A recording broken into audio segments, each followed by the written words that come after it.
Assalamualaikum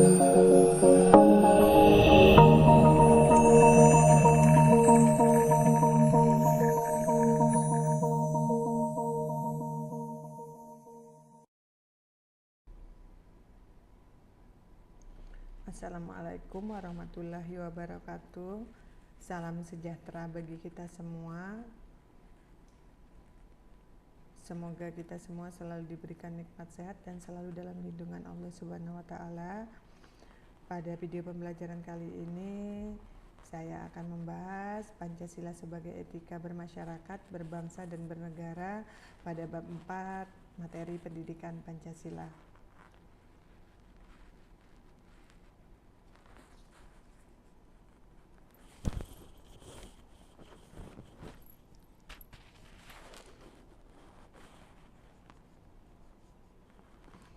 Apabila kita lihat pada judul di slide ini, Pancasila sebagai sistem etika bermasyarakat, berbangsa dan bernegara, maka terlebih dahulu saya akan mengingatkan kembali bahwa Pancasila itu merupakan nilai kebaikan yang di dalamnya terkandung nilai-nilai kebenaran dan nilai keindahan yang terdiri dari nilai dasar. Apa saja nilai dasar itu? Yaitu yang pertama nilai ketuhanan, kedua kemanusiaan, tiga nilai persatuan, empat nilai kerakyatan, dan yang kelima nilai keadilan. Penjabarannya ada dalam norma-norma kehidupan, yaitu dalam adat, kebiasaan, sopan santun, dan hukum. Seperti yang kita ketahui bahwa tingkatan nilai-nilai Pancasila itu ada tiga. Yang pertama nilai dasar, yang kedua nilai instrumental, dan ketiga nilai praktis. Nah, ini sudah saya jelaskan di materi kita pada bab sebelumnya. Berbicara tentang Pancasila sebagai etika, maka kita harus terlebih dahulu mengetahui apa yang dimaksud dengan etika.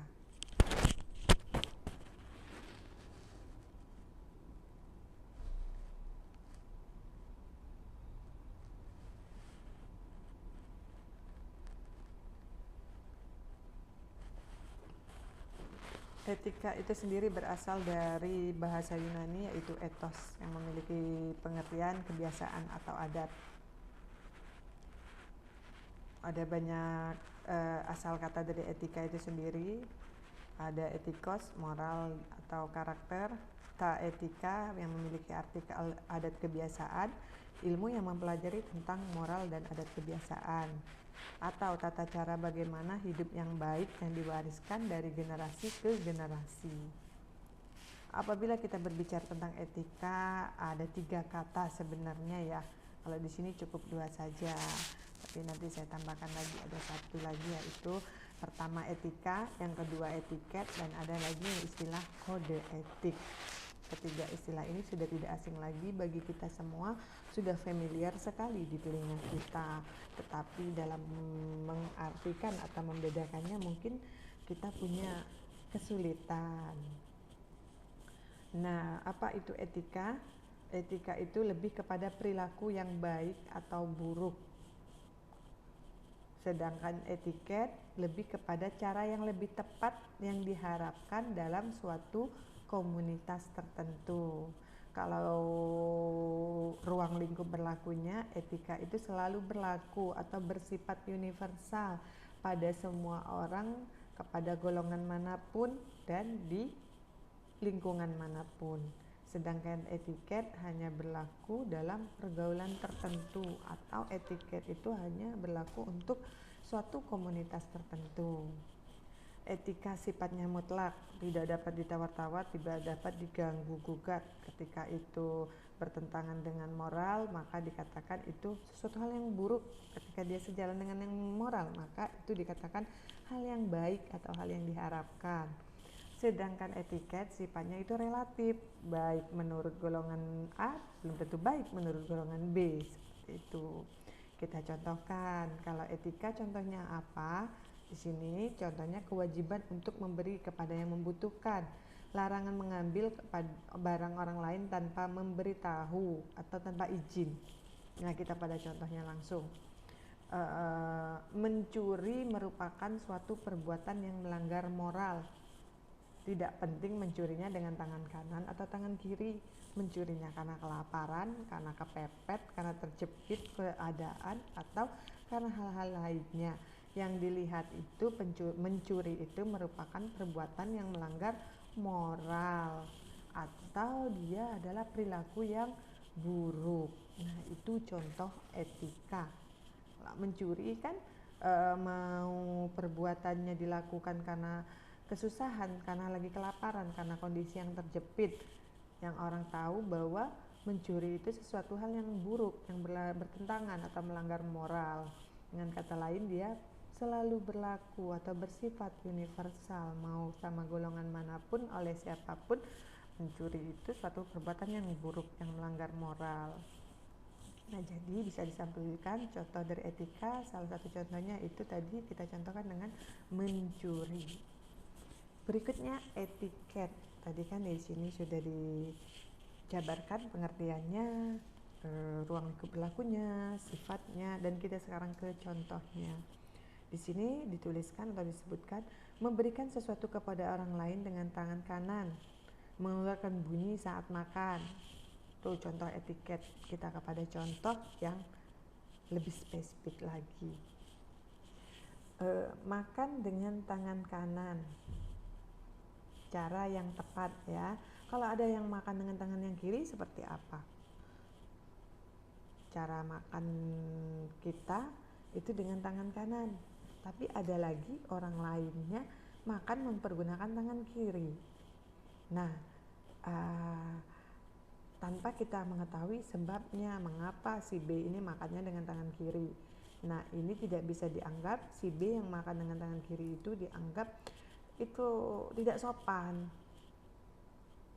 Karena apa? Mungkin karena suatu keterbatasan dalam fisiknya yang menyebabkan atau mengharuskan dia melakukan aktivitasnya dengan tangan kiri, yang secara umum lumrahnya dilakukan oleh orang dengan tangan kanan. Nah, ini ada pengecualiannya, dia bisa berlaku untuk golongan tertentu dan dalam suatu komunitas tertentu, atau lebih dikatakan dia bersifat relatif. Baik menurut komunitas A belum tentu baik menurut komunitas B, atau sebaliknya, tidak baik menurut komunitas A tapi bagi komunitas B itu baik, karena si B ini dia makan dengan tangan kiri karena dia memang mempunyai kelainan fisik atau punya cacat fisiknya yang menyebabkan dia melakukan aktivitasnya dengan tangan kiri, yang bagi komunitas A itu tidak baik. Tuh contohnya, mengeluarkan bunyi saat makan. Ada orang yang makan sambil ngomong, sambil ngobrol, sambil makanannya menceret keluar. Nah, bagi orang lain itu dianggap tidak sopan. Nah, tapi bagi golongan yang lain ataupun komunitas yang lain biasa saja, mereka makan dengan cara mereka dengan sambil ngobrol ataupun bersendawa dengan suara yang keras, mengeluarkan bunyi yang keras. Bagi komunitas tertentu itu tidak sopan, tapi bagi komunitas yang lain biasa saja. Nah, itu contohnya etiket. Misalnya contoh lagi, jalan itu kalau melewati orang yang lebih tua harus dengan membungkukkan badan dan mengucapkan kata permisi. Tapi bagi golongan orang lain ataupun komunitas lain, suku lain, jalan cukup dengan permisi saja tanpa harus membungkuk-bungkukkan badan. Nah, itu yang dikatakan dia berlaku dalam pergaulan komunitas tertentu dan sifatnya relatif, dan ada contoh-contoh yang lain lagi ya. Nah, ini contoh singkatnya saja. Ada satu lagi namanya kode etik. Apa itu kode etik? Kode etik itu dia lebih mirip etiket, dia hanya berlaku dalam suatu komunitas tertentu, dalam suatu pekerjaan tertentu. Kode etik sesuai dengan profesinya masing-masing. Nah, semoga dengan contoh yang saya sebutkan tadi, saya berikan contoh tadi, Anda bisa lebih jelas lagi untuk membedakan etika, etiket, dan kode etik. Di dalam etika itu terdapat nilai, yaitu nilainya apa? Nilainya baik atau buruk, bagus atau jelek. Nah, bisa kita lihat di slide ini adalah pengertian nilai, sesuatu yang positif dan bermanfaat dalam kehidupan manusia dan harus dimiliki oleh setiap manusia untuk dipandang dalam kehidupan bermasyarakat. Nilai-nilai dimiliki setiap manusia tersebut sangat beragam, bergantung pada kesepakatan masyarakat. Karena nilai itu diberikan oleh masyarakat, maka nilai itu tergantung pada kesepakatan masyarakat. Sini kita lihat nilai-nilai Pancasila digali dari kebudayaan dan adat istiadat bangsa Indonesia itu sendiri, bukan dari negara lain atau dari bangsa lain. Bahkan dia sudah ada sebelum negara Indonesia itu lahir.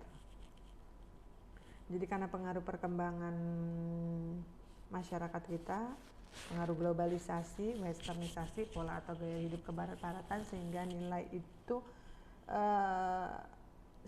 mengalami perubahan atau pergeseran. Nah, semoga dengan contoh ini bisa dilihat contoh gambar ini bahwa nilai itu sudah mulai mengalami perubahan atau pergeseran karena pengaruh globalisasi dan westernisasi supaya dianggap modern. Modernnya dengan catatan tidak meninggalkan atau bertentangan dengan nilai-nilai Pancasila.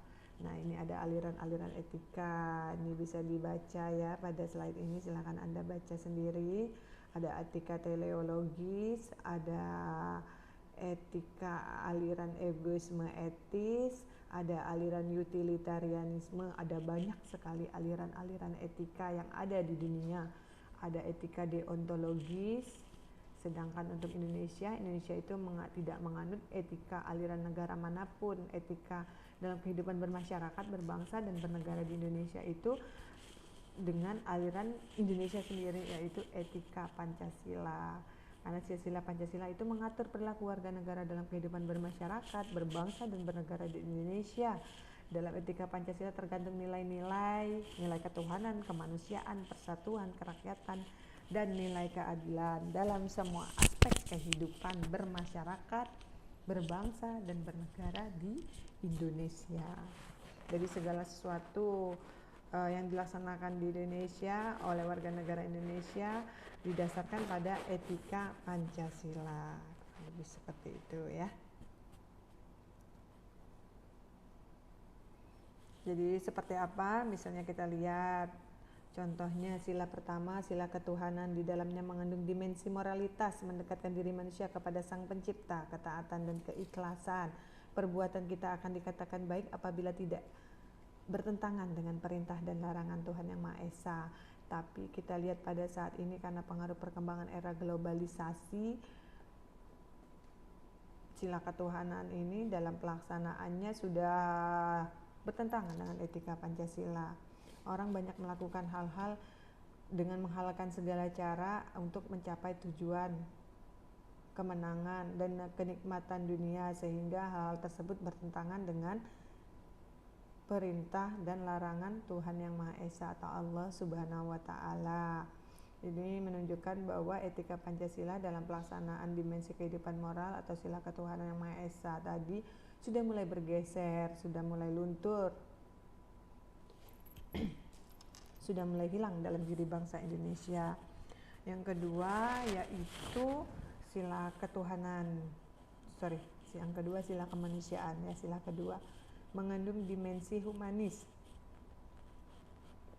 upaya peningkatan kualitas kemanusiaan dalam pergaulan antar sesama, perbuatan dinilai baik bila menjunjung kemanusiaan dan peradaban. Nah, dalam perkembangan globalisasi, dalam pelaksanaannya sila kemanusiaan ini, manusia ataupun warga negara Indonesia sudah mulai hilang, sudah mulai bergeser, etika Pancasila tidak lagi dipergunakan. Contohnya apa? Banyak terjadi pelanggaran hak asasi manusia. Itu menunjukkan bahwa antar sesama manusia sendiri dia sudah melanggar haknya, menunjukkan bahwa dalam melaksanakan profesinya bahwa etika Pancasila tidak dipergunakan lagi, sehingga terjadi larangan atau pelanggaran pada sila kemanusiaan yang mengandung dimensi humanis. Contoh sila ketiga mengandung dimensi solidaritas, rasa kebersamaan, tolong menolong, bekerja sama. Dalam kehidupan bermasyarakat, berbangsa, dan bernegara, etika Pancasila sudah mulai luntur, sudah mulai hilang. Contohnya munculnya sifat individualistis, egoisme, yang mana sifat tersebut bertentangan dengan sila persatuan. Itu menunjukkan bahwa etika Pancasila dalam kehidupan bermasyarakat, berbangsa, dan bernegara sudah mulai bergeser, sudah mulai hilang.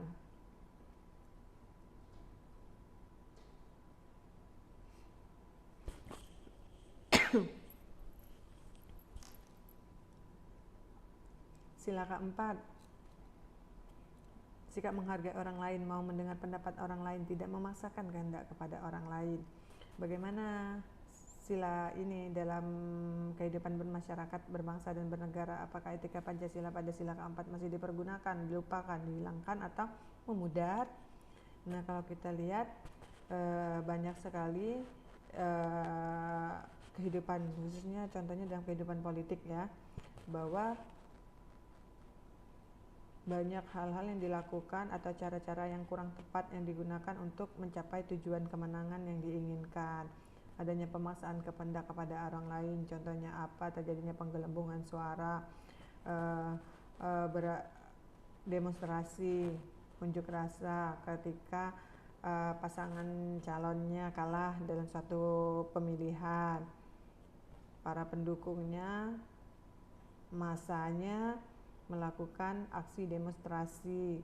Itu sama halnya atau sama artinya dengan memaksakan kehendak kepada orang lain. Tidak adanya sikap sportivitas, berani dan berlapang dada ketika menerima kekalahan. Adanya terjadi penggelembungan suara pada TPS ketika terjadi pilkada, pilpres dan lain-lainnya. Itu menunjukkan bahwa dalam kehidupan politik etika Pancasila itu sudah mulai bergeser, sudah mulai memudar. Dan yang terakhir, sila kelima, peduli atas nasib orang lain, mengesampingkan ego pribadi. Suatu tindakan adalah baik bila sesuai dengan keadilan masyarakat banyak. Apakah ya, dalam kehidupan bermasyarakat, berbangsa dan bernegara, sila kelima ini digunakan dalam menggunakan etika Pancasila pada sila kelima? Dan ini juga menjadi tantangan bagi bangsa Indonesia bahwa nilai ini sudah mulai bergeser, sudah mulai hilang. Jadi orang-orang cenderung mementingkan kepentingan pribadi atau golongannya saja, golongan tertentu.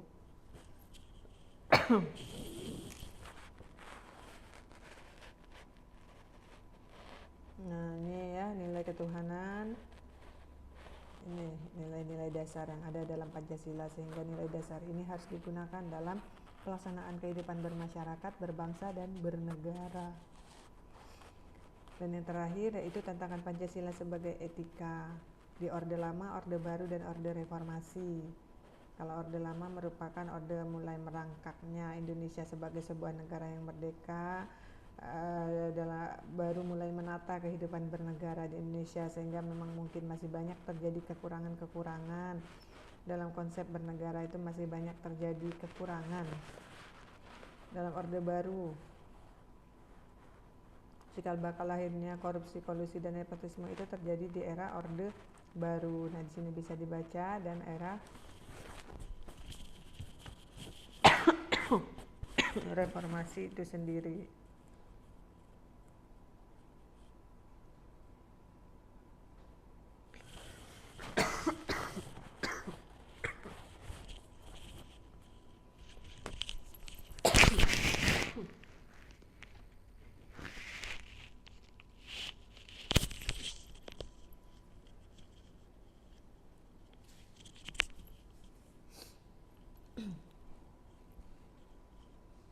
Dalam era reformasi, euforia kebebasan berpolitik yang mengabaikan moral dalam berpolitik. Banyak terjadi kecurangan-kecurangan dalam politik. Banyak cara yang digunakan untuk mencapai kemenangan. Justru semakin maju bangsa kita, itu rentan gesekan, dan akhirnya muncullah konflik, baik konflik vertikal maupun horizontal. Konflik antar agama, antar suku, bahkan konflik antar rakyat dengan penguasanya. Contohnya ini bisa dibaca pada tampilan slide ini. Tantangan problema bangsa Indonesia dalam etika Pancasila dan lainnya, yaitu contohnya itu penyakit sosial. Kalau tadi itu kolusi, korupsi, dan nepotisme. Terus penyakit sosial, pergaulan bebas, minuman keras, perjudian, dan perzinahan. Tantangan problema berikutnya yaitu politikus yang mengalahkan cara untuk memenuhi ambisi pribadi dan kelompoknya. Tadi sudah saya singgung ya.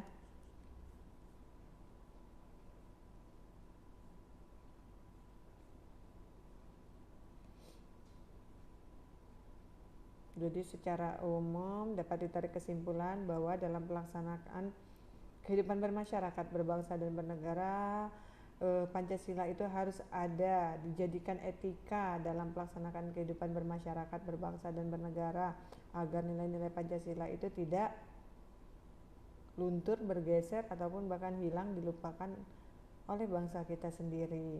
Nah, cikal bakal lahirnya korupsi, nah ini dengan gambar-gambar karikatur ini Anda bisa, mudah-mudahan bisa menarik kesimpulan. Ini contohnya studi kasus korupsi, ada titip absen, ada yang nyontek, itu cikal bakal lahirnya korupsi karena ketidakjujuran, menghalalkan cara untuk mencapai tujuan atau kemenangan.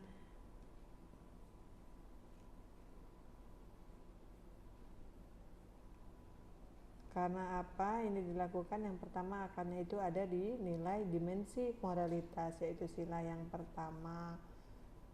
Yang selanjutnya sila yang lainnya juga, karena dia merupakan suatu sistem. Pancasila itu merupakan sebuah sistem. Dia memiliki keterkaitan dan keterhubungan antara sila yang satu dengan sila yang lainnya dalam rangka untuk mencapai tujuan. Jadi secara umum dapat disimpulkan bahwa dalam pelaksanaan kehidupan bermasyarakat, berbangsa dan bernegara, nilai-nilai Pancasila itu dijadikan etika, sesuatu hal yang baik atau buruk. Dengan pelaksanaan etikanya itu berdasarkan nilai dasar, apa saja nilai ketuhanan, kemanusiaan, persatuan, kerakyatan, dan nilai keadilan. Demikianlah penjelasan singkat ini, semoga bisa dipahami. Untuk lebih jelas lagi bisa Anda baca pada slide materi pendidikan Pancasila yang sudah pernah saya bagikan. Untuk video kali ini saya cukupkan sampai di sini. Silakan diikuti video ini agar Anda bisa memahami materi-materi pada slide dengan materi Pancasila sebagai etika kehidupan bermasyarakat, berbangsa, dan bernegara. Semoga video ini bermanfaat. Terima kasih telah menyimak video ini. Mohon like dan subscribe-nya. Selamat belajar.